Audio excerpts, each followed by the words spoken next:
Nakubkob na ng mga tropa ng militar ang kuta ng mga private armed groups sa Butig, Lanao del Sur. Ito ay matapos na lusubin ng mga tropa ng 103rd Brigade ng Philippine Army na pinamunuan ni Colonel Roseliel Murillo.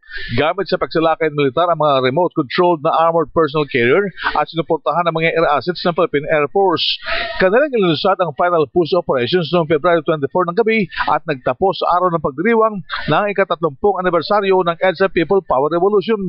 Ayon kay Colonel Noel de Tuyato, ang hepe ng Public Affairs Office ng AFP, batay sa kanilang tinanggap na report ay humigit kumulang sa 180 private armed group ang nasa loob ng kampo na pinamunuan ng isang Commander Omar Maute na pinanula ang may kasamang dayuhang Indonesia National. We have to clear some areas of armed groups para yung magkaroon ng safe na elections, secured and fair elections. Nagkaroon ng resistance, so they pushed on with the operations. Sinabi ni Tuyato na sinasabing bakbakan ay tumulong umano ang mga miyembro ng Moro Islamic Liberation Front sa paglilikas na may 2,000 mahigit mga residente na naninirahan sa POC. At least yung mga MILF na malapit doon, they vacated the area to avoid confrontation.